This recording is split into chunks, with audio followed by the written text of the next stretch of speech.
Malaking perwisyong dinudulot ng El Nino, partikular na sa agrikultura. Walang mapagtaniman at wala ring tubig. Nasa frontline balitang yan si Brian Basa. Tuyo ang mga pananim at tigang ang lupa. Ganyang inabutan ni Pangulong Bongbong Marcos ang sakahang ininspeksyon niya sa San Jose, Occidental Mindoro kanina. Nasa state of calamity ang probinsya dahil sa matinding epekto ng El Nino. Mahigit 900 million pesos na ang halaga ng pinsala sa sektor ng agrikultura. Pinakaapektado ang mga magsasaka ng palay at sibuyas. Kaya plano ng gobyernong magtayo ng bagong dam sa bayan ng San Jose at Magsaysay para sa irigasyon. Kahit kumpleto lahat ng ating urea, yung ating fertilizer, kahit kumpleto lahat ng pesticide natin, kahit kumpleto ang ating mga farm equipment, pagka mahina ang daloy ng tubig ay mababa pa rin ang ani. Kaya yun ay babaguhin natin. May mahigit 1 bilyong pisong pondo ring inilaan ang Department of Agriculture para sa probinsya. Namigay rin ang Pangulo ng iba't ibang gamit pangsaka at pangisda, pati perang ayuda sa ilang magsasaka. Umaaray rin ang mga magsasaka sa Tuba, Benguet. Natutuyo na rin kasi ang mga patubigan doon dahil sa El Nino. Nag-aambaga na nga ang mga magsasaka para makabili ng gas at pang-maintenance sa mga water pump.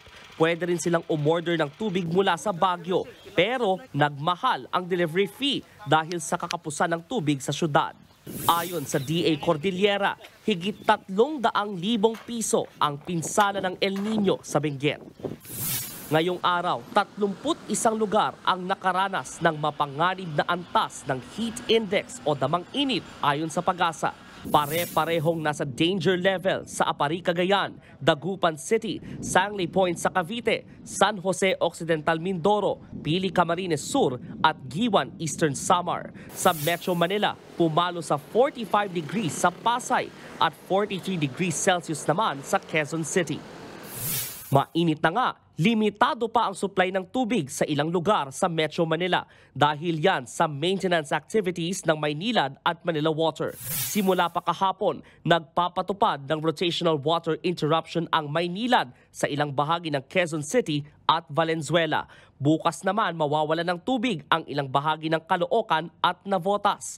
5 hanggang 6 na oras ang water interruption na tatagal hanggang April 29. Nagpapatupad din ng rotational water interruption ang Manila Water sa ilang lugar sa Marikina, Quezon City, Antipolo Rizal at Taguig. Mula yan alas 9 ngayong gabi hanggang alas 6 ng umaga. Araw-araw yan hanggang Biyernes. Nagbabalita mula sa Frontline, Brian Basa, News 5. Mga kapatid, may Los Baños po. Huwag magpahuli sa mga balita at impormasyong dapat ninyong malaman. Para sa mas malawak na balitaan at diskusyon, mag-follow at mag-subscribe sa social media pages ng News 5.